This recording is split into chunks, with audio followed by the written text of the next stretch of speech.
"Happy birthday, Grandma," my grandson said, bandages covering his eyes. "I can't see. They lied about a cold. Now they're begging me to forgive." I'm Elizabeth Anderson, though most people call me Betty.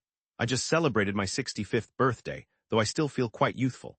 I've been on my own for 3 years now since my dear husband George passed away, but I keep too occupied to feel alone. Despite retiring from my 4-decade-long job as an elementary school teacher, I stay active by volunteering in the community and participating in my book club. My personal philosophy is that life is an ongoing journey of discovery. George always used to chuckle and say, "You're still a teacher even after you retire, aren't you?" My greatest pleasure comes from spending time with my son Michael and his family. In particular, my 3-year-old grandson Tommy, who brings so much happiness to my life. Simply seeing his grin just makes my heart glow. Tommy's turning 3 tomorrow. I'm already brimming with excitement. Michael and Sarah seem to be tied up with their jobs, but we're arranging to celebrate together through a video chat. Yesterday I went out to buy some gifts. I got a dinosaur-themed picture book and an adorable dinosaur plush toy, both things Tommy adores. I'm already picturing how delighted he'll be, which really makes me happy. The morning sunbeams shining through the window woke me up. I looked at the time. It was just 6 a.m., but it's Tommy's 3rd birthday today, and I'm just too thrilled to keep sleeping. I got out of bed immediately and brewed some coffee. Holding a warm mug, I went into the living room. The presents I carefully wrapped last night were sitting on the table. I couldn't help but grin. At 8:00 a.m., I started getting ready for our video call. I powered up my brand new tablet to verify that it had internet access. Before the call, I fussed with my hair and chose a vibrant cardigan, the one that Tommy has always loved. I then hung up Tommy's favorite dinosaur drawing in the spot behind me. It was precisely 9 o'clock when I tapped the call button, a jumble of nerves bubbling up inside of me. As the dialing tone echoed, my pulse quickened noticeably. The display lit up and Tommy's image materialized. However, my smile abruptly vanished. "Tommy," I could hardly speak, my voice wavering. The Tommy on the screen was completely swathed in white bandages covering both of his eyes. His typical cheerful grin was entirely missing. "Grandma," Tommy's voice was quiet and unsteady. "Grandma, I can't see anything." Those simple words caused my world to feel like it was shattering. "Tommy, what happened? What's going on?" I questioned frantically, but Tommy didn't respond, just shaking with fear. "Michael, Sarah, are you there?" I shouted in desperation, but I heard nothing back. No festive birthday decorations surrounded Tommy, no celebratory cake was in view, only plain white walls filled a faintly illuminated room. "What kind of decorations are these?" "Tommy, it's all right. Grandma is on her way, okay?" Tommy gave a small nod in response. Suddenly, the video connection terminated. I immediately tried to call them back, but I couldn't connect. My mind went completely blank, and I knew I needed to do something. I picked up my car keys, my hands shaking, and immediately dashed out of the door. It's a 3-hour trip to Michael's place. I kept trying Michael and Sarah on their cell phones during the trip, but they wouldn't answer their phones. A wave of worry and terror flooded my chest, though I kept reminding myself to keep a cool head for Tommy's benefit. I got to Michael's house after about 3 hours. I rapped on the front door, but no one came to the door. "Tommy, it's Grandma," I shouted, and I thought I heard a quiet sound. Figuring something was seriously wrong, I unlocked the door with the extra key they'd given me before and went inside. The house was dark inside, and there was Tommy scared. "Grandma," Tommy ran right over to me sobbing. "It's all right, Tommy, you're okay now," I soothed, and I gave my grandson a big hug. I carefully unwound the bandages that were covering Tommy's eyes. Luckily, it didn't seem like there was anything seriously wrong, but he had some marks around his eyes. I felt rage building up inside of me, but I had to focus on calming Tommy down. "Tommy, let's go. Come home with Grandma," I said in a soft tone while I quickly gathered his belongings. Before we got in the car, I phoned the police and Child Protective Services and quickly told them what was happening. I was told what to do next, so I made up my mind to take Tommy someplace safe. As I drove, my determination grew stronger. I wondered, what steps do I need to take to find out what happened and keep Tommy safe? I knew it would be a long night. It was very late when I brought Tommy back to my place and finally got him to relax. After I carefully put him to bed, I went back to the living room, feeling completely worn out by exhaustion and worry. Looking outside, I struggled to decide what to do. I still hadn't been able to get a hold of Michael or Sarah. Where could they possibly be, and why would they leave Tommy in this mess? More questions popped up. I inhaled deeply to try and relax.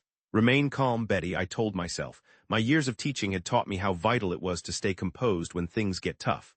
Early the next day, I phoned Child Protective Services and gave them a complete rundown of what was happening. They acted fast, scheduling a social worker to come to my house that same day. Afterward, I got in touch with my friend Judy, who lives close to Michael's place.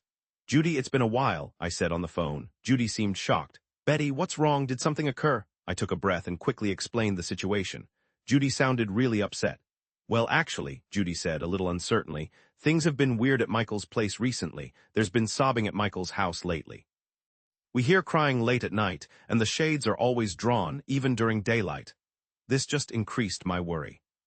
Then I began collecting small pieces of information from other neighbors. Recent sightings of Michael and Sarah, how often they went out with Tommy, noises at night. Each tiny clue was like a piece of a puzzle that showed a disturbing, wider story. Following the social worker's visit, I strengthened my resolve. To find out the real story and keep Tommy safe, I realized I had to dig deeper. The very next day, I went to Tommy's preschool. When I got there, Mrs. Johnson, the principal, looked a bit taken aback by my arrival. Mrs. Anderson, the principal, mentioned, "Is this about Tommy? He's been awful for the last couple of weeks." His parents claimed he had a cold, but a cold. Michael hadn't brought up anything about Tommy being sick.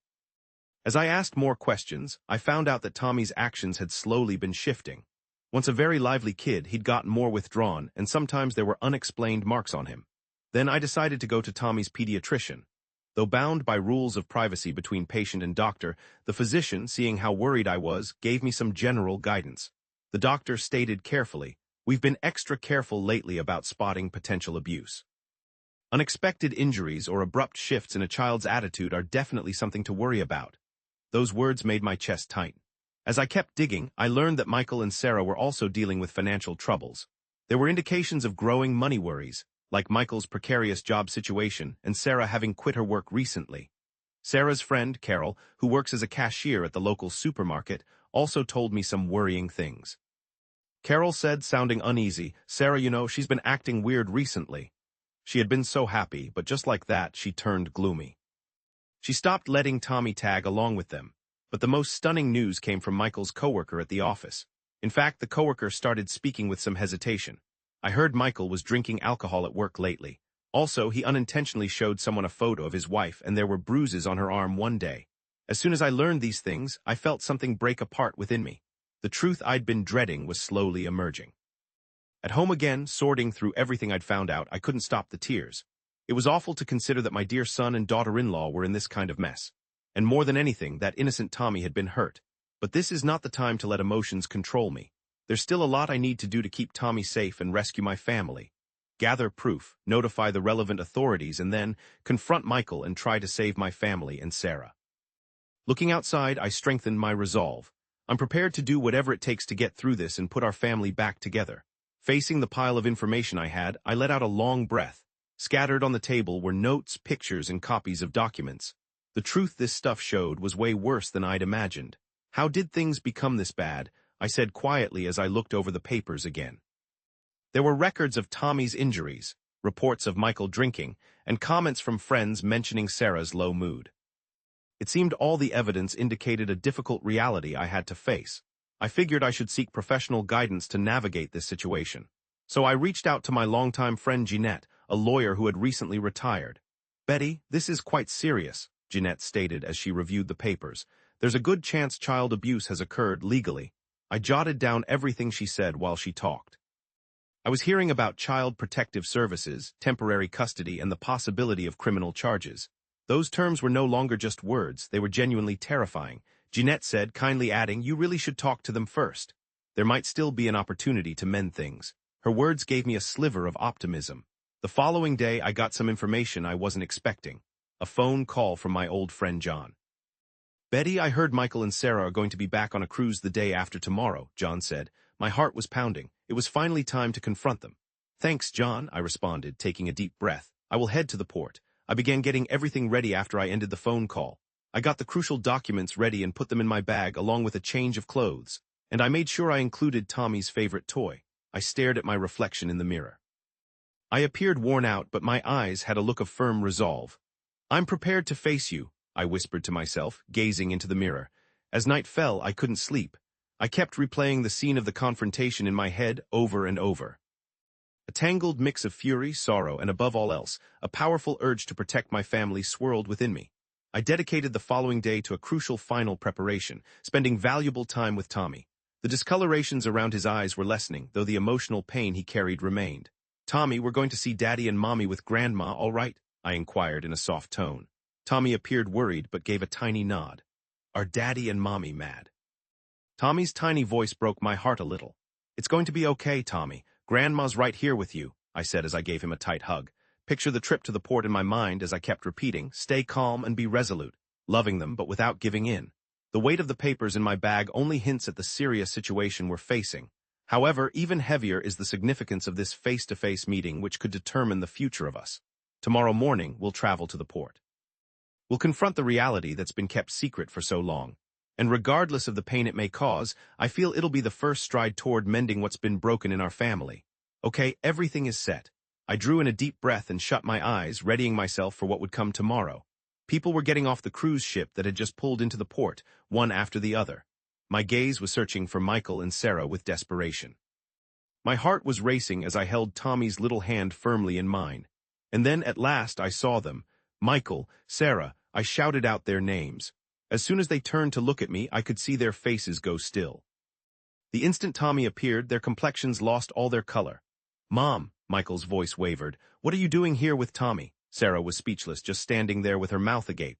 Grandma, I'm frightened, Tommy whispered, holding onto the bottom of my dress. Others around us started to pay attention to what was happening, their gazes curious. You could practically feel the stress in the atmosphere. You're going to see, I stated softly, yet firmly, to clarify what was happening.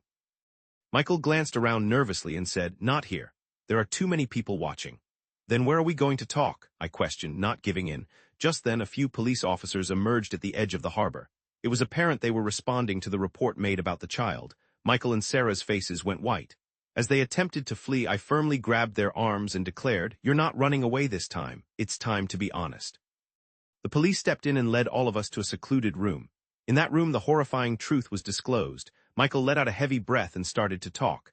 Mom, we couldn't handle it anymore. Sarah, sobbing, carried on. The pressure from our jobs, the financial struggles, does that give you the right to hurt Tommy? My voice was trembling with fury. Michael hid his face and said, choked with emotion, At first we just yelled.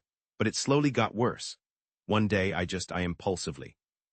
Michael's voice trailed off. I pushed Tommy hard, he fell and hit his eye. I felt completely swamped by a complicated blend of feelings. I was furious, heartbroken, and still loved my grandson immensely. Why didn't you reach out to me for help? My voice quivered. We were embarrassed. We couldn't confide in anyone. Michael's response just broke my heart. The law enforcement officers were observing everything with serious faces, but one woman officer was speaking softly to Tommy. Everything's all right now, Tommy. You're safe, she assured him. Hearing that, Tommy's body appeared to loosen up just a little. Michael and Sarah were taken into custody, and Tommy was put in the care of Child Protective Services. Watching my family fall apart was incredibly painful, but I couldn't deny the small sense of comfort knowing Tommy was now secure. It's been half a year since all that happened. Michael and Sarah were given lenient sentences and are taking part in a demanding recovery program. Surprisingly, they ended up in the spotlight they had desperately wanted to avoid. Tommy came to live with me, and every day we're slowly working to mend his emotional and physical scars. Grandma, can we go to the park today? Tommy asks while we're eating breakfast. The cuts around his eyes have healed, and he's starting to smile more. Absolutely, Tommy, I respond with a gentle smile. The path to putting our family back together will be a long and challenging one, but I'm not losing faith. Michael and Sarah are honestly thinking about what they did, and while getting therapy, are striving to slowly rebuild their relationship with Tommy.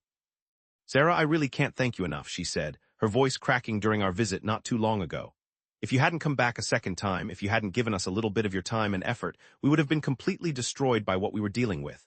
Our familial relationships have suffered terribly, yet I have faith that with affection, endurance, and most importantly, optimism, they'll definitely recover eventually. Because we're getting through this, our family will become more resilient.